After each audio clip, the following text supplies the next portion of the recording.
Hello. Well, this is the end of the 2023 field archaeological season, and it was a lengthy one. For me, it began at the end of May, immediately after classes were completed, and it just ended as of 2 days ago. Long enough for me to get home, and that's just about it. It was a mixed bag of interesting projects in different parts of the world.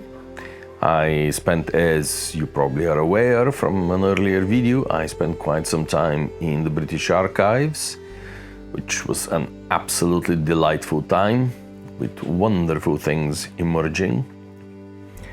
It is the sort of work that I truly like. I enjoy the archives. There is something so wonderful about touching letters, documents that are, 400 years old, that some of your heroes have written themselves, to see their handwriting, to see and touch the paper that they have touched and worked with. To me, this is a remarkable experience.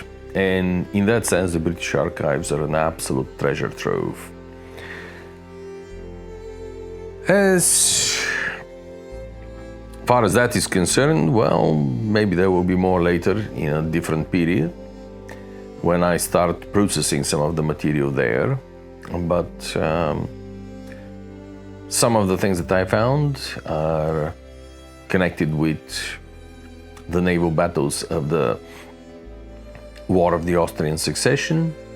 Some of them were with a specific ship. Some of the documents are connected with the Caribbean campaigns of the Second Anglo-Dutch War, including the numerous captures back and forth of the island of Tobago.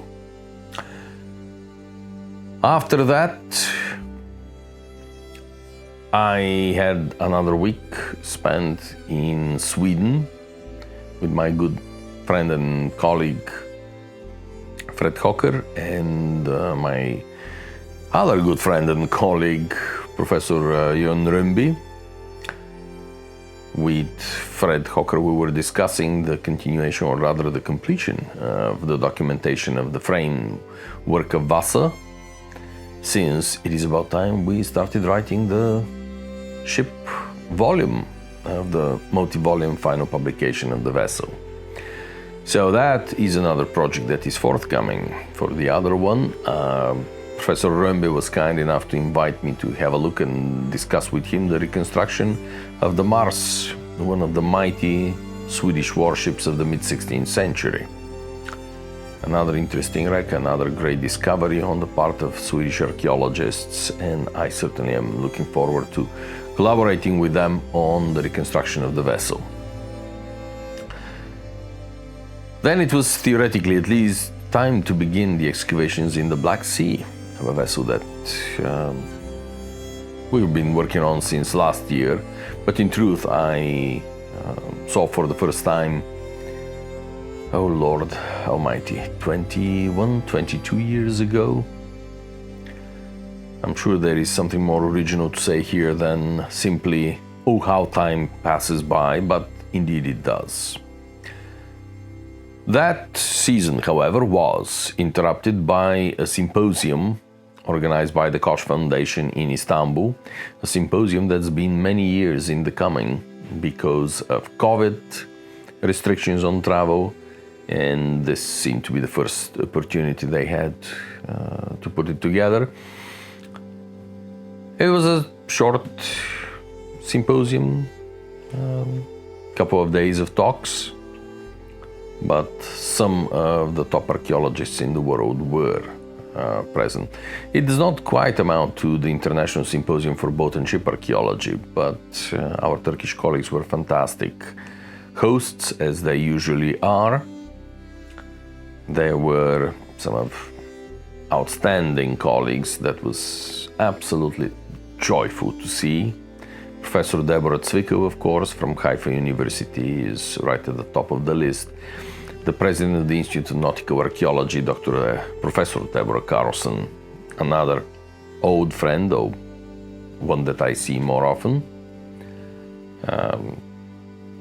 Fred Hocker was talking about the Wasser and yet again trying to slay the stupid myth created by ignoramuses that the ship was intended to be a single-decker and the stupid meddling king added another deck. Well, he must have added 2 decks since she's a 3-decker. But that's something that I believe we have addressed elsewhere at another time. Anyway, suffice to say that this is pure mythology. She was always intended to look the way she does now. If this was not enough, then there was Professor Pulak talking about the Bronze Age shipwreck from Uluburun, his more recent discoveries. Then there were other talks, including on the Yenikaporex, the famous treasure trove from earlier in the 21st century, where something in the vicinity of 37 Byzantine period wrecks were discovered. Some of them have been published, others are in process of publishing, but it is one of the more remarkable discoveries in maritime archaeology. Some were recorded by Professor Pulak, some by Professor Ufuk Kocabash and his students from Istanbul University.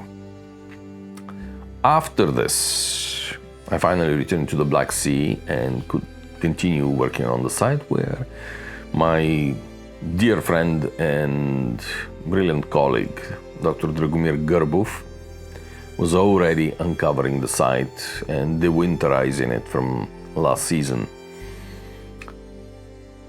I already mentioned that this is a wreck that I have known for about 20 years. It survives to the deck level in the central part of the hull. The superstructures of the bow and the stern only are missing. Last year we, rather naively as it turned out, believed that we had excavated most of the stern cabin and that there is a small storage space under it, and after that we should be right on top of the frames. So this season no doubt will complete the work, no problem at all. Well, yes, famous last words, ain't they? Tell the gods, if you want to hear the gods laugh, tell them your plans. That is what happened here. We removed the deck planking, or rather the sole planking of the stern cabin, thinking that we have to deal with a simple storage area. But gradually, through the excavation process, we realized that we have a second cabin, practically complete. Eventually, we reached the sole of that cabin, and we said, oh great, we're done, finally. Now there will be frames. Not so fast, my dear boy. Under it there was another platform, and under that platform we are only now beginning to look at storage of barrels, and thus 2.5 meters down into the bottom sediment and into the ship, we still have not reached the floor timbers. In other words, the ship proved to be much deeper than we originally anticipated. And that is the interesting part, because my doctoral dissertation was on another Ottoman period wreck excavated in the immediate vicinity of this that we're studying now. And that one I reconstructed at 3.5 meters depth in hold. So why from that one to this one I decided that this cannot be that deep, it should be shallower. I suppose that is the elegant, purely scientific term, wishful thinking. Anyway, on the outside of this is quite an interesting structure of massive timbers.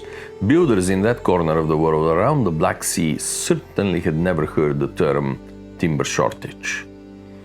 The stern hooks, you should see those. I'm sure in a future video I will show images and drawings of that section of the hull as I process it. As we were trying to reach the keel on the outside of the vessel, deep down, probably about the level of the second broad strake, we discovered, or rather my colleagues discovered, the stock from a Roman anchor. It does appear to be only the stock, and the rest of the anchor is no longer there, but that remains to be proved in the following season. So with this, I think I have given you a brief overview of what I have been up to in the past couple of months,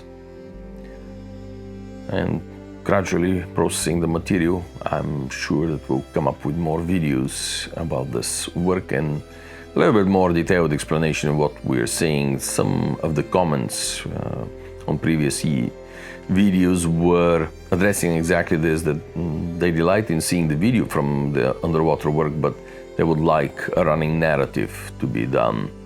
That was problematic while I was in the field because of the sequence of recording and mixing the two together.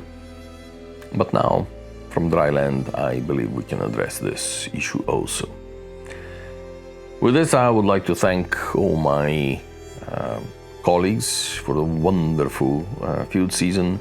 Professor Zrumbi, Fred Hocker, Dr. Dragomir Garbov, and of course the wonderful hosts from the Koç Foundation and my Turkish colleagues, and especially the TINA, or Turkish Institute of Nautical Archaeology board.